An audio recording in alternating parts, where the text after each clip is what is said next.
الحمد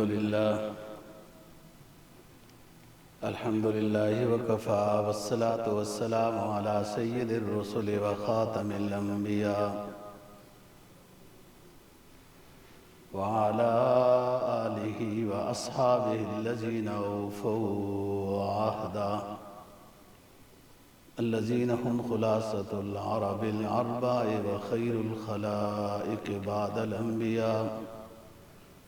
أما بعد فأعوذ بالله من الشيطان الرجيم. بسم الله الرحمن الرحيم. قاتلوا الذين لا يؤمنون بالله ولا باليوم الآخر ولا يحرمون ما حرم الله ورسوله ولا يدينون دين الحق حتى يعطوا الجزية عن يد وهم صاغرون. قال النبي صلى الله عليه وسلم: من علم الرمي ثم تركه فليس منا. صدق الله العظيم وصدق رسوله النبي الأمي الكريم ونحن على ذلك لمن الشاهدين والشاكرين والحمد لله رب العالمين. 10واں پارہ سورہ توبہ کی ایک آیت کریمہ تلاوت کی ہے اور جناب نبی پاک صلی اللہ علیہ وسلم کا ایک فرمان تلاوت کیا ہے جس کو امام بخاری نے روایت کیا ہے. آیت کریمہ کا مفہوم یہ ہے، اللہ رب العزت فرماتے ہیں: قاتل الذین لا یؤمنون باللہ ولا بالیوم الآخر. تم لوگ قتال کرو ان لوگوں کے ساتھ، یعنی ان کے خلاف جو اللہ رسول پر آخرت پر ایمان نہیں رکھتے، یعنی کہ کافر ہیں. وَلَا يُحَرِّمُونَ مَا حَرَّمَ اللَّهُ وَرَسُولُهُ. اور ان لوگوں کے خلاف قتال کرو جو ان چیزوں کو حرام نہیں سمجھتے جن کو اللہ اور اس کے رسول نے حرام قرار دیا ہے. وَلَا يَدِينُونَ دِينَ الْحَقِّ مِنَ الَّذِينَ أُوتُوا الْكِتَابَ. اور جو کما حق ہو دین کو اختیار نہیں کرتے اہل کتاب میں سے، حتیٰ یؤتوا الجزیۃ عن ید وہم صاغرون. قتال جاری رہے گا مگر یہ کہ وہ ایمان لے آئیں یا آپ کی اسلامی حکومت کے تحت تابعدار بن کے رہیں اور جزیہ ادا کریں، ٹیکس ادا کریں. حتیٰ یؤتوا الجزیۃ عن ید وہم صاغرون. صاغر صغر مطلب چھوٹے بن کے رہیں، اکڑ کر نہ رہیں، تابعدار بن کے رہیں. رسول پاک صلی اللہ علیہ وسلم کے فرمان کا مفہوم یہ ہے کہ جس شخص نے تیر اندازی سیکھی تھی اور پھر ترک کر دی، بھول گیا، فَلَيْسَ مِنَّا، وہ ہم میں سے نہیں ہے. جہاد کے لحاظ سے جو بھی ٹریننگ تربیت اس نے حاصل کی تھی اور پھر چھوڑ دی، ہم میں سے نہیں ہے. اور ایک روایت میں یہ ہے کہ فقد عصا، جس نے تیر اندازی وغیرہ یہ سیکھی تھی پھر چھوڑ دی تو اس نے ہماری نافرمانی کی ہے. مسئلہ یہ ہے کہ مومن کو ہر وقت تیار رہنا چاہیے اور مشقیں کرتے رہنا چاہیے تاکہ کسی وقت بھی کوئی ایسا نامناسب وقت آ گیا، جنگ شروع ہو جائے تو پھر یہ مقابلہ کر سکے. قرآن مجید کی جو آیت ہے قاتل الذین لا یؤمنون باللہ ولا بالیوم الآخر، تم قتال کرو ان کے خلاف جو اللہ رسول پر ایمان نہیں رکھتے، جن کا ایمان نہیں ہوتا وہ ظلم بھی کرتے ہیں۔ ایمان والا بھی صحیح ایمان والا دیندار نہ ہو تو وہ بھی ظالم غاصب ہوتا ہے۔ یہاں 4 طرح کے بات بیان کی ہے، 4 نقص بیان کیے کہ جن لوگوں میں یہ 4 نقص ہوں ان کے خلاف جہاد کرو۔ ایک تو وہ آخرت پر، اللہ پر، رسول پر ایمان نہیں رکھتے، ایک بات یہ ہے ایمان نہیں ہے اور آخرت کو بھی نہیں مانتے۔ وَلَا يُحَرِّمُونَ مَا حَرَّمَ اللَّهُ وَرَسُولُهُ، اس کو وہ حرام نہیں سمجھتے جس کو اللہ رسول نے حرام قرار دیا ہے۔ وَلَا يَدِينُونَ دِينَ الْحَقِّ، چوتھی چیز ہے کہ مَا حَقَّهُ، دیندار نہیں، مِنَ الَّذِينَ أُوتُوا الْكِتَابَ۔ آگے قرآن نے تشریح کر دی کہ یہ اوت الکتاب ہے، اہل کتاب ہے۔ اللہ رسول پر تو اہل کتاب کا دعویٰ ہے کہ ہمارا ایمان ہے، یہود و نصارہ کو اہل کتاب کہتے ہیں۔ مراد یہ ہے کہ کما حقہ ایمان نہیں ہے۔ اللہ پر جو ایمان ہوتا ہے تو اس میں توحید کامل ہوتی ہے، اللہ وحدہ لا شریک ہے، عبادت کے لائق وہی ہے، اور اس چیز کو، ایمان کو، قرآن نے اللہ کی وحدانیت کے بارے میں ایمان کو قرآن نے سورہ اخلاص میں جامع معنی بیان کر دیا۔ اللہ ایک ہے، بے نیاز ہے، اس سے کوئی نہیں پیدا ہوا، نہ وہ کسی سے پیدا ہوا اور نہ اس کا کوئی رشتہ دار ہے۔ یہ توحید ہے، یہ ایمان ہے، یہ توحید ہے۔ یہود و نصارہ اہل کتاب ہونے کے باوجود صحیح معنی میں ان کا اللہ رسول پر ایمان نہیں ہے۔ کیوں؟ قرآن مجید نے وقالت اليہود عزیر ابن اللہ وقالت النصارى المسیح ابن اللہ میں یہود و نصارہ کا عقیدہ بیان کیا ہے۔ یہودی کہتے ہیں کہ حضرت عزیر علیہ السلام اللہ کے بیٹے ہیں، اور عیسائی کہتے ہیں کہ حضرت عیسیٰ علیہ السلام اللہ کے بیٹے ہیں۔ تو ایمان تو ختم ہو گیا۔ ایمان کا پہلا اور بنیادی جز توحید باری تعالیٰ ہے، جو میں نے ابھی بتایا سورہ اخلاص میں جو بات بیان ہوئی، اکیلا بے نیاز ہے اور اس کا کوئی رشتہ دار نہیں، نہ اولاد ہے، نہ وہ کسی سے پیدا ہوا۔ جب کوئی گروہ اللہ کے بارے میں اولاد کی نسبت کرنے لگ جائے تو وہ ایمان والا نہیں ہے، مشرک ہو گیا۔ دیکھو مشرکین مکہ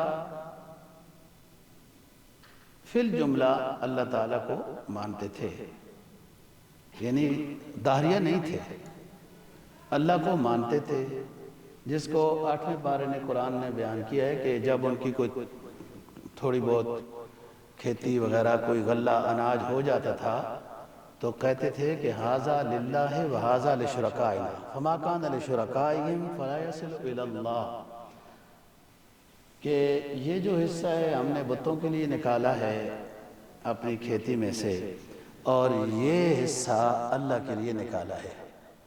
پھر ساتھ قرآن نے یہ بیان کیا کہ وہ مشرک ہدایت دیتے تھے کہ اللہ کا حصہ اگر بتوں کی طرف مل جائے تو کوئی ایسی بات نہیں ہے، لیکن خیال رکھنا جو بتوں کے لیے حصہ نکالا ہے یہ ادھر ادھر نہیں جانا چاہیے۔ تو اللہ کو تو مانتے تھے، ایسا نہیں مانتے تھے جیسے کہ شریعت کا حکم تھا، فی الجملہ مانتے تھے۔ مشرکین مکہ داہریہ نہیں تھے، اور جو بھی بت پرست ہوتا ہے وہ داہریہ نہیں ہوتا۔ ہندو بھی آپ باتیں سنتے رہتے ہیں، وہ اوپر والے کا یہ کام ہے، ماشاءاللہ تو انشاءاللہ تو جیسے وہ کرے گا۔ فی الجملہ اللہ کا تصور ہوتا ہے بت پرستوں میں، لیکن ایسا نہیں ہوتا جیسا کہ اللہ رسول کو مطلوب ہوتا ہے۔ مشرکین مکہ کا جو عقیدہ کہ بت پرستی کرتے تھے، ساتھ وہ یہ بھی کہتے تھے کہ یہ جو فرشتے ہیں یہ اللہ تعالیٰ کی بیٹیاں ہیں۔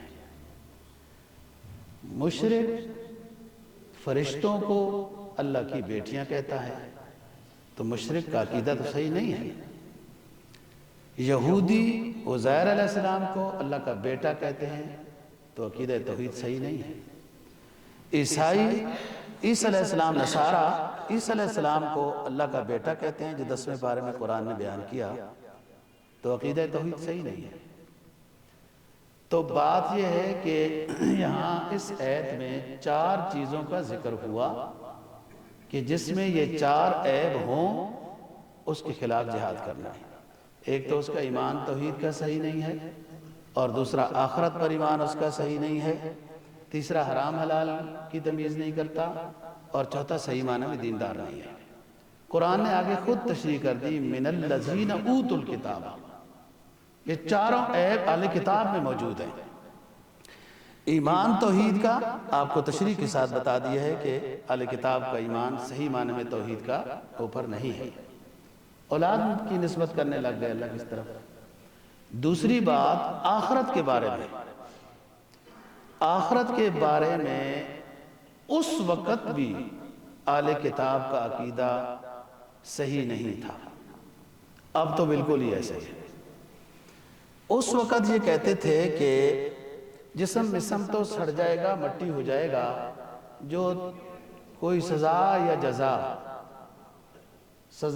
جزا جس کو ہونی ہے تو وہ روح ہے، روح راحت میں ہے تو جنت ہے، روح پریشانی میں ہے تو جہنم ہے، بس جنت جہنم یہی ہے، اور جسم کو عذاب نہیں، جسم ختم ہو گیا۔ تو آخرت کا عقیدہ تو یہ نہیں ہے، آخرت کا عقیدہ تو یہ ہے کہ اللہ تعالیٰ اٹھائے گا ان جسموں کو، روح ان میں ڈالے گا اور حساب کتاب کے لیے جسم حاضر ہوگا۔ تو اہل کتاب کا عقیدہ توحید بھی ٹھیک نہیں ہے، اور اہل کتاب کا عقیدہ آخرت بھی ٹھیک نہیں ہے کہ آخرت میں جسم کو نہیں اٹھایا جائے گا۔ یہی مشرکین مکہ کا عقیدہ ہے۔ وہ کہتے تھے اَإِذَا مِتْنَا وَكُنَّا تُرَابًا وَعِظَامًا أَإِنَّا لَمُخْرَجُونَ، کیا ہم جب مر جائیں گے، مٹی ہو جائیں گے؟ وہ دیکھتے تھے نا پرانے قبرستانوں کی ہڈیوں کو، أَإِنَّا لَمُخْرَجُونَ، کیا ہمیں اٹھایا جائے گا؟ یہ عقیدہ ان کا، یہ یہود و نصارہ کا عقیدہ۔ تیسری چیز، بعض ظاہری طور پر اسلام کے سکالر، اندرونی طور پر ان کے سکالر، وہ یہ کہتے ہیں کہ اہل کتاب کو کافر نہیں کہنا چاہیے، فلانے کو کافر نہیں کہنا چاہیے، یوں نہیں کہنا چاہیے، ہم یہ نہیں کہتے صرف مسلمان جنت میں جائیں گے، وہ بھی اہل کتاب ہیں، تو یوں گول مول سیدھی بات کیوں نہیں کرتے؟ ویزا نہیں ملتا، کینیڈا کا امریکہ کا ویزا نہیں ملتا، چکر لگانے ہوتے ہیں، وظیفہ نہیں ملتا۔ میرا جملہ یاد رکھو، ظاہری طور پر اسلامی لباس ہے اسلامی سکالر کا تھوڑا بہت، اندرونی طور پر ان کی زبان بولتے ہیں۔ کافر نہیں، یہود و نصارہ کافر نہیں، کیوں نہیں کافر؟ جب آخری شریعت کو نہیں مانا بس کافر ہے۔ وہ کافر تو ہیں جو داڑھی ہیں، وہ کافر تو ہیں جو بت پرست ہیں۔ جو اہل کتاب بھی تھے ان کی کتاب منسوخ ہو گئی، ختم ہو گیا نظام، اب ان کو آخری کتاب پر ایمان لانا ضرور۔ اچھا، اگر وہ کافر نہیں ہیں تو بعض یہودیوں نے اسلام کیوں قبول کیا ہے؟ وہ تو اہل کتاب ہی تھے نا بھائی، اگر وہ مسلمان ہی تھے، اہل کتاب ہی تھے، اور ان سے ان کا کتاب کا حساب ہونا تھا تو انہوں نے اسلام کیوں قبول کیا تھا؟ پورا حبشہ کا جو ملک ہے یہ عیسائی تھا، تو اس نے اسلام کیوں قبول کیا تھا؟ یہ مسلمان ہی ہیں نا، اہل کتاب ہی ہیں نا، اور آخرت میں ان کا حساب ان کے مسلک کے مطابق ہی ہونا تھا۔ ہرقل وغیرہ روم وہاں عیسائی تھے، کیوں مسلمان ہوئے تھے پھر؟ اور وہ نجاشی کے ہدیے وغیرہ جو بادشاہ تھا، مشہور بات ہے، سب سے پہلے مسلمانوں نے، مکہ والوں نے ہجرت بھی نجاشی کی طرف کی تھی۔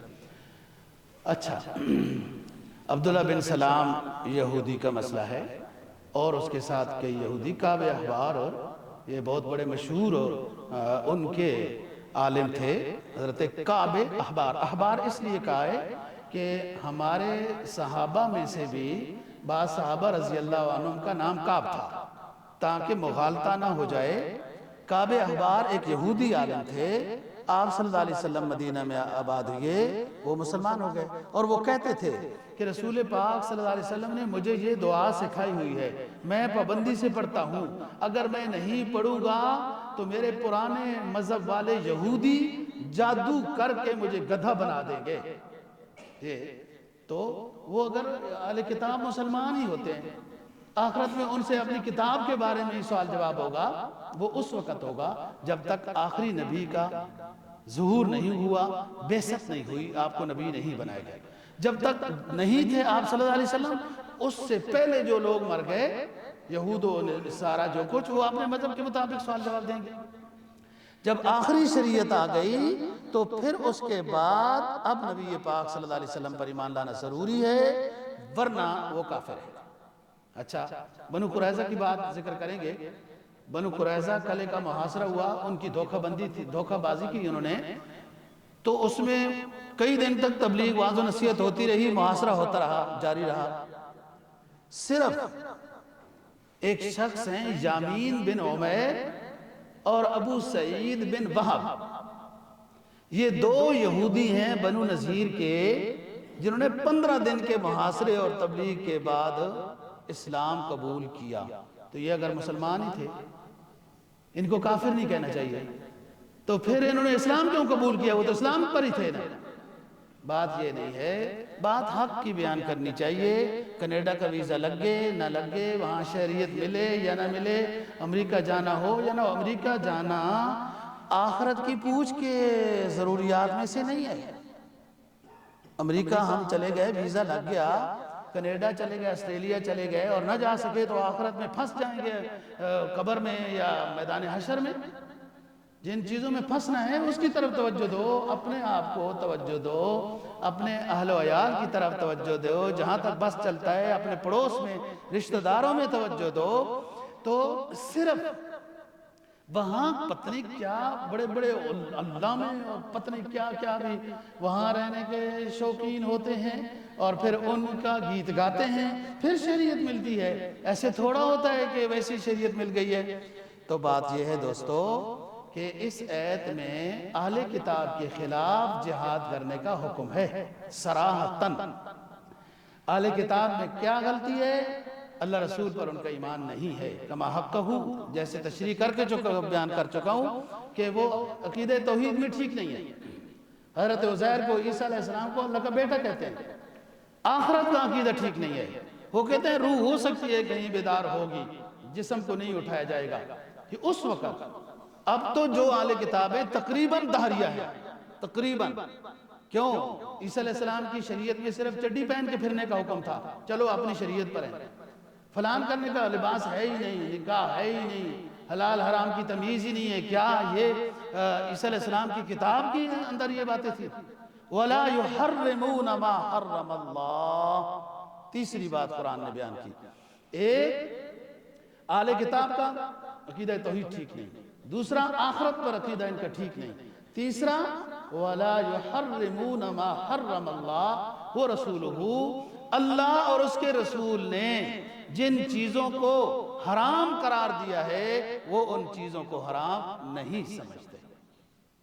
اللہ نے حرام کیا خنزیر، کسی شریعت میں جائز نہیں۔ اللہ نے حرام کیا شراب، کسی شریعت میں جائز نہیں۔ اللہ نے حرام کیا سود، کسی شریعت میں جائز نہیں۔ اور بھی بہت ساری باتیں۔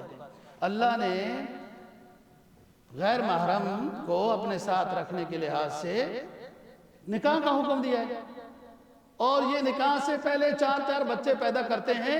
ہم مزاج ملا رہے ہیں، مزاج مل گئے تو پھر نکاح کر لیں گے، اور 4 5 بچے ہو جاتے ہیں ان کے۔ یہ اہل کتاب، اہل کتاب میں تو نکاح کے بغیر غیر محرم کے ساتھ بیٹھنا جائز نہیں ہے۔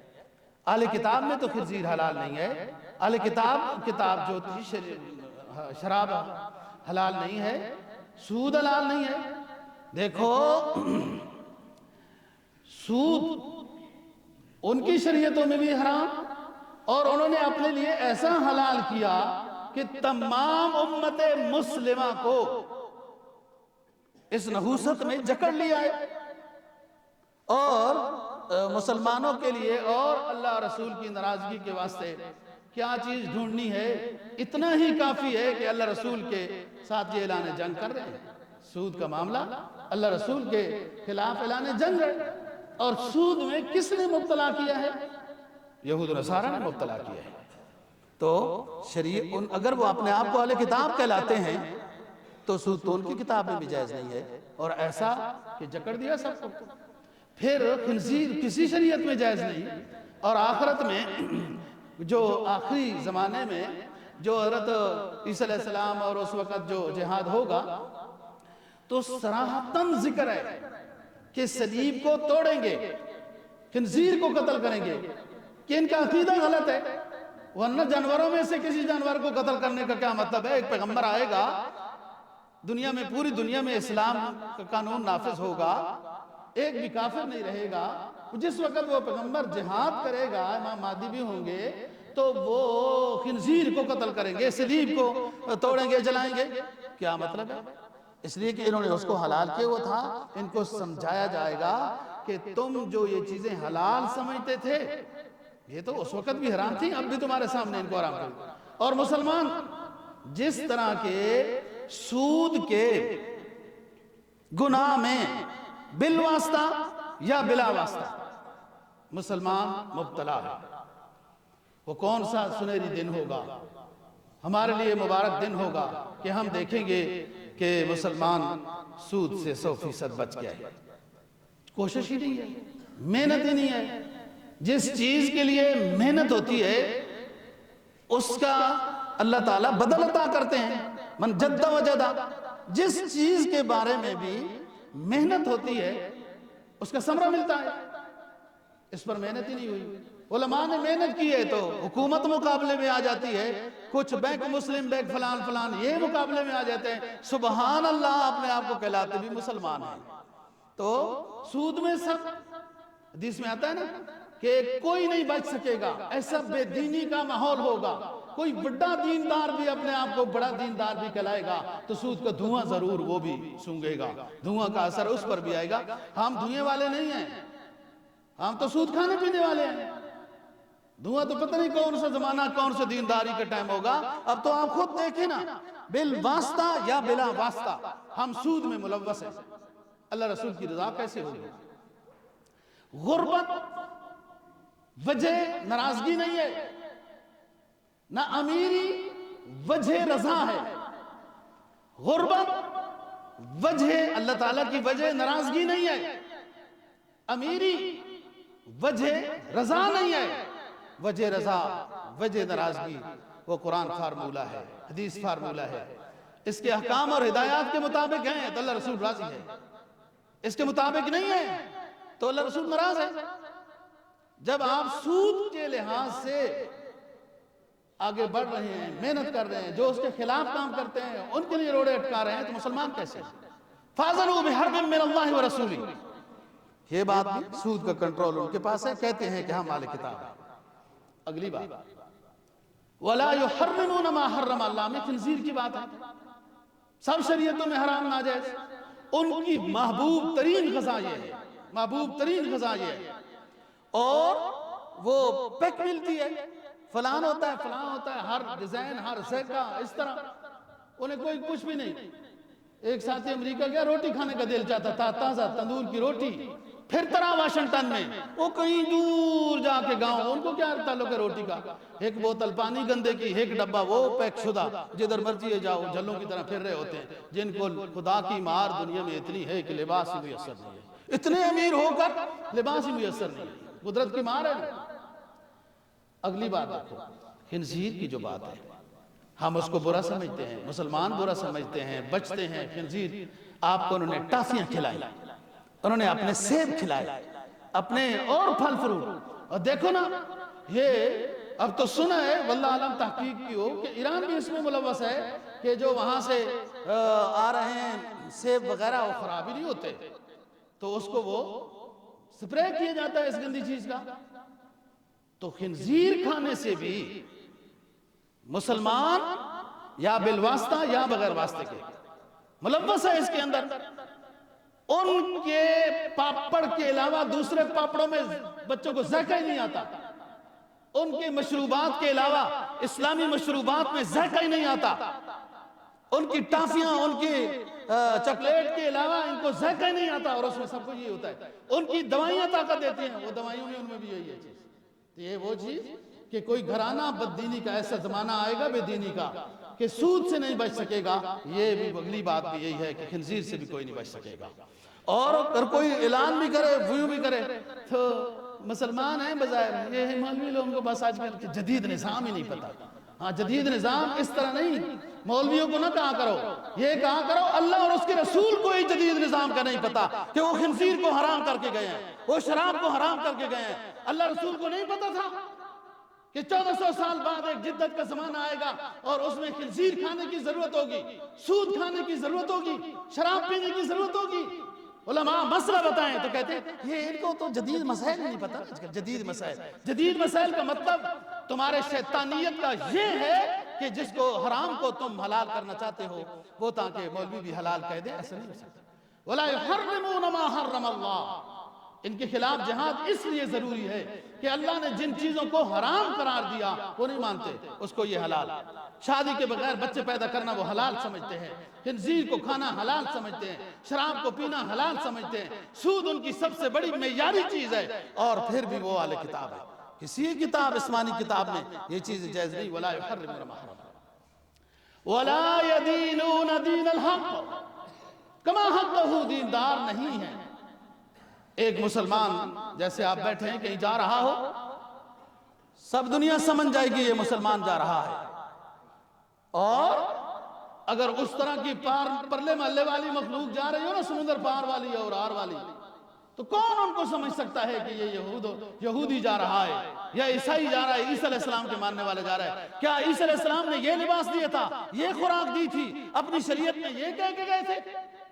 ہرگز نہیں۔ اور اس آیت کے بعد اب تشریح کر دی، کیونکہ اللہ پاک جانتے ہیں نا کہ بعد میں کوئی ایسے منافق قسم کے سکالر آئیں گے نا، وہ یہ کہیں گے یہاں پر جو جہاد کا حکم ہے یہ مشرکین کے خلاف ہے، یہ جہاد کا جو حکم ہے یہ داعیہ کے خلاف ہے، یہ جو جہاد کا حکم ہے یہ سورج پرست آتش پرستوں کے خلاف ہے۔ قرآن نے کہا وَلَا يُحَرِّمُونَ مَا حَرَّمَ اللَّهُ وَرَسُولُهُ وَلَا يَدِينُونَ دِينَ الْحَقِّ مِنَ الَّذِينَ أُوتُوا الْكِتَابَ۔ یہ چار عیب اہل کتاب کے اندر ہیں۔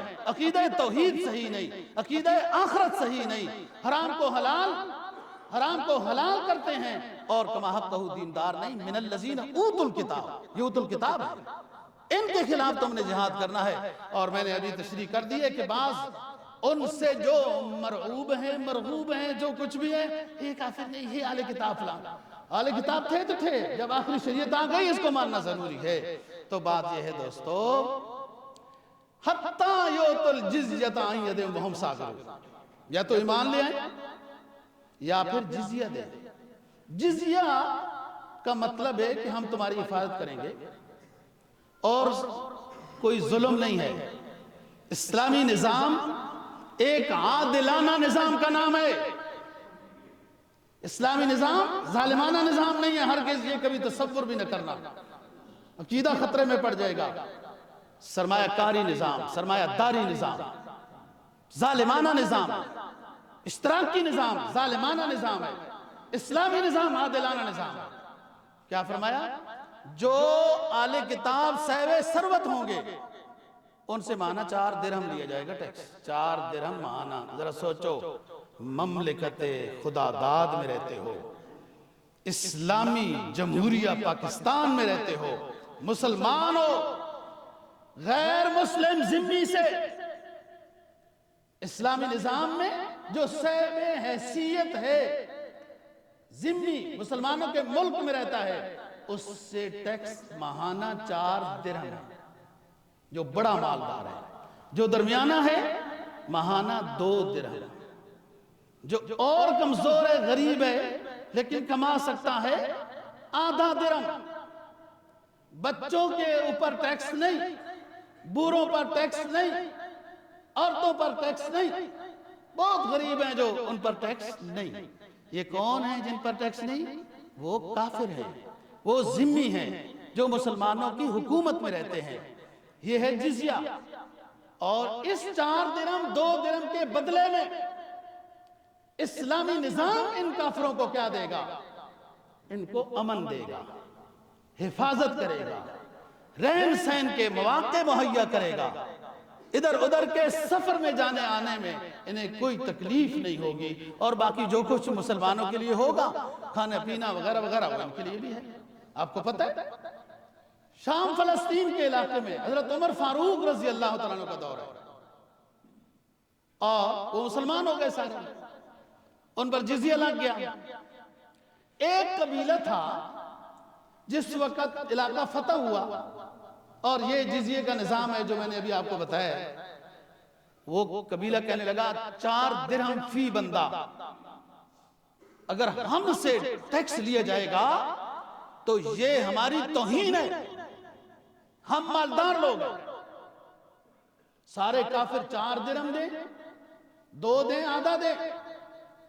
قبیلہ بنو تغلب، قبیلہ بنو تغلب یہ کہنے لگا ہم بڑے لوگ ہیں، ہم 4 درہم نہیں دیں گے، ہم زیادہ دینا چاہتے ہیں۔ تو حضرت عمر نے کہا کہ چلو خوشی سے زیادہ دینا چاہتے ہیں تو ڈبل کر دو، تو ڈبل بھی ان کے لیے کوئی زیادہ نہیں تھا، فی بندہ 8 درہم۔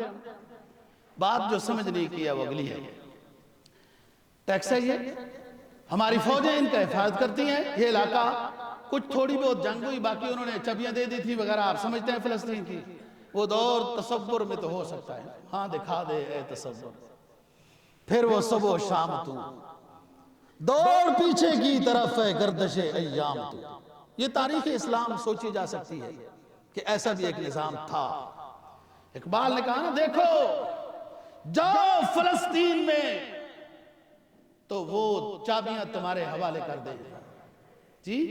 اور آج ایمان کی کمزوری ہے نا، تقوی کی کمزوری ہے، ہاں دکھا دے اے تصور، پھر وہ صبح شام تو دوڑ پیچھے کی طرف ہے گردش ایام تو۔ وہ دور لانا ضروری ہے، تقوی و طہارت کہ اس مقام پر جب مومن فائز ہوگا نہ اس کی نماز جائے گی، نہ زکوٰۃ میں ڈنڈی مارے گا، نہ اور حقوق میں، اور حرام نہیں کھائے گا۔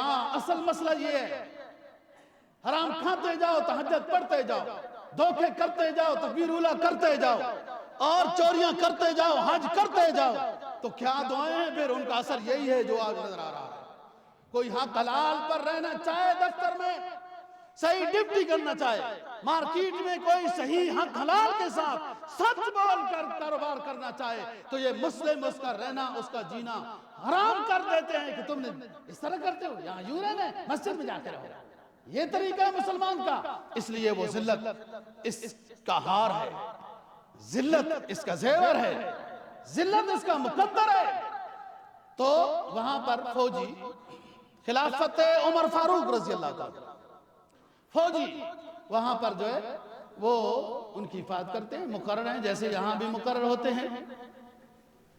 تو قادسیہ میں فوج کی زیادہ ضرورت پیش آ گئی، حضرت عمر نے امیر کو کہا یہاں شام فلسطین کے علاقے سے فوج کو بلا لیا جائے، اس علاقے میں ضرورت ہے، اور جو ان ذمیوں سے ٹیکس لیا ہے وہ ٹیکس ان کو واپس کر دو کہ ہم تمہاری اتنے زمانہ حفاظت نہیں کر سکیں گے، اس لیے تمہارا ٹیکس ہمارے لیے حلال نہیں ہے۔ ٹیکس لیتے جاؤ اور ڈاکے بھی ہوتے جائیں، ملک میں لوٹ گھسوٹ بھی ہوتی جائے، قتل و غارت گری بھی ہوتی جائے، لیکن خبردار مسلمان حکمرانوں ٹیکس نہ چھوڑنا، ٹیکس لازمی لیتے جانا۔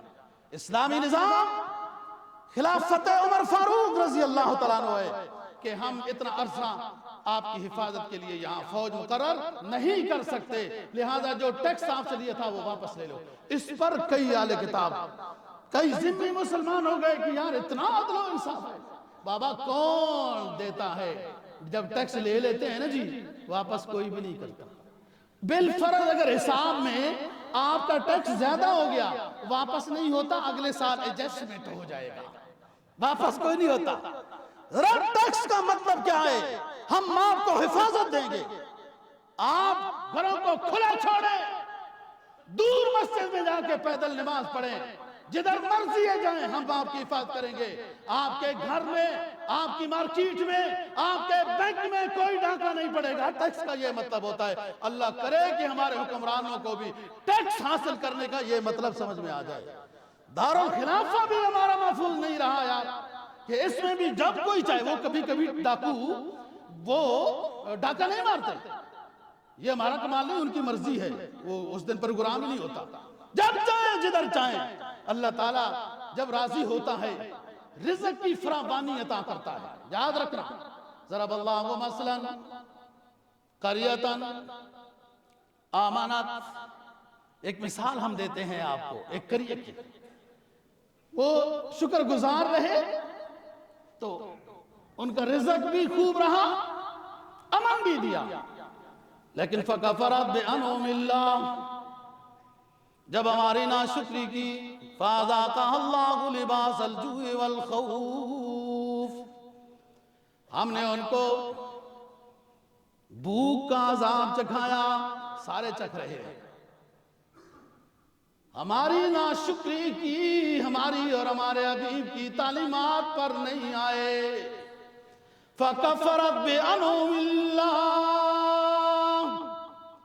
فَأَذَاقَهَا اللَّهُ لِبَاسَ الْجُوعِ وَالْخَوْفِ بِمَا كَانُوا يَصْنَعُونَ، جب ہماری ناشکری کی، ہم نے ان کے اوپر بھوک مسلط کی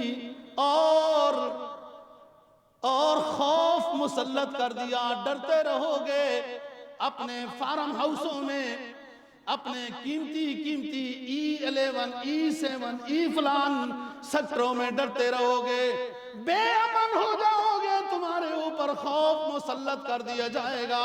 کیوں خوف مسلط کیا جائے گا؟ کیوں بھوک آئے گی؟ بما کانوا یصنعون، اس لیے کہ تمہارے کرتوت ایسے ہیں۔ صراط مستقیم پہ آؤ، سیدھے ہو جاؤ تو اللہ کی طرف سے پھر نعمتیں بھی آئیں گی۔ تو بات یہاں اس آیت کریمہ میں یہود کے خلاف جہاد کی بات ہے، اور جزیے کی بات اور ٹیکس کی بات آپ کو سمجھا دیئے۔ اجگل یاد رکھنا، ہم ٹیکس دے رہے ہیں، ہم جزیہ دے رہے ہیں، سارے مسلمان جزیہ اور ٹیکس بالواسطہ بغیر واسطہ دیے جا رہے ہیں۔ تو حاکم تو وہ ہیں، حاکم ہم نہیں ہیں۔